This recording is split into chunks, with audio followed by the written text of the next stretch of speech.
کبھی بیماری بھیج دی، کبھی گھر کی پریشانی بھیج دی، کبھی کوئی اور پریشانی بھیج دی۔ اذا احب اللہ عبدا ابتلاہ، پھر اللہ تعالیٰ اس پر آزمائش بھیجتے ضرور ہیں، مگر یہ آزمائش اس کو برباد کرنے کے لیے نہیں ہوتی، یہ اس کو قبول کرنے کے لیے ہوتی ہے کہ پھر اللہ رب العزت اس محبت میں بندے کو آزماتے بھی ہیں تو حالات بھی آتے ہیں۔ اس کی کیا وجہ ہے؟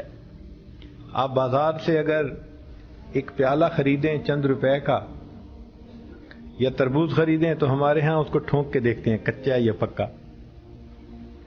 ایک مٹی کا برتن خریدنا ہے چند ٹکے کا، ہم اس کو بھی چیک کرتے ہیں کچا ہے یا پکا۔ جس نے اللہ رب العزت سے محبت کا قدم اٹھایا، اللہ بھی دیکھتے ہیں کچا ہے یا پکا۔ کبھی بیماری بھیج دی، کبھی گھر کی پریشانی بھیج دی، کبھی کوئی اور پریشانی بھیج دی۔ اذا احب اللہ عبدا ابتلاہ، پھر اللہ تعالیٰ اس پر آزمائش بھیجتے ضرور ہیں، مگر یہ آزمائش اس کو برباد کرنے کے لیے نہیں ہوتی، یہ اس کو قبول کرنے کے لیے ہوتی ہے۔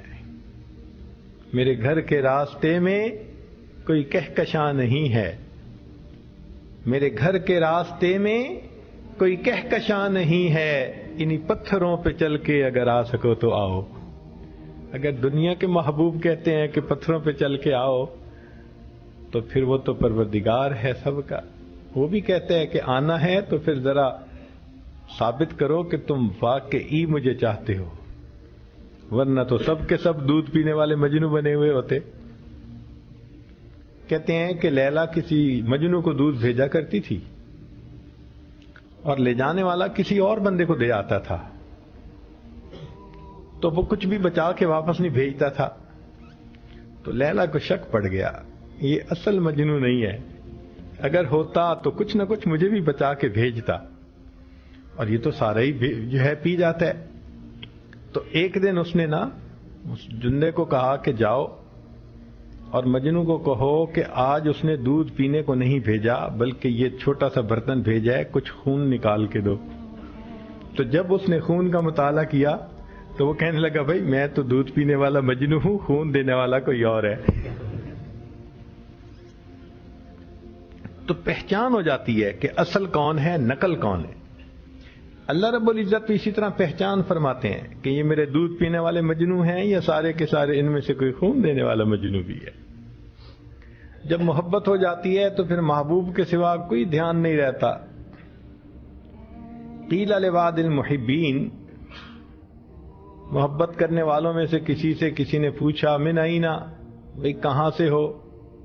قال من عند الحبیب، کہنے لگا محبوب کی طرف سے۔ قیل ولا وإلی این، کہ جانا کہاں ہے؟ قال الی الحبیب، حبیب کی طرف جانا ہے۔ قیل ما تشتہی، پوچھا تجھے چاہت کس کی ہے؟ قال لقاء الحبیب، کہنے لگا کہ محبوب کی۔ قیل الی متی تذکر الحبیب، پوچھنے والے نے کہا تو کب تک محبوب کا تذکرہ کرے گا؟ قال حتی ارا وجہ الحبیب، جب تک میں محبوب کے چہرے کو نہیں دیکھ لوں گا۔ اللہ اکبر کبیرہ، یہ اللہ رب العزت کی محبت عجیب ہوتی ہے۔ ماں کہتی ہے گھر میں میں نے آج سارا دن صفائیاں کروائی ہیں، کپڑے دھوئے ہیں، میں تھک گئی ہوں، بس میں نے عشاء پڑھتے ہی سو جانا ہے، مجھے کوئی ڈسٹرب نہ کرے۔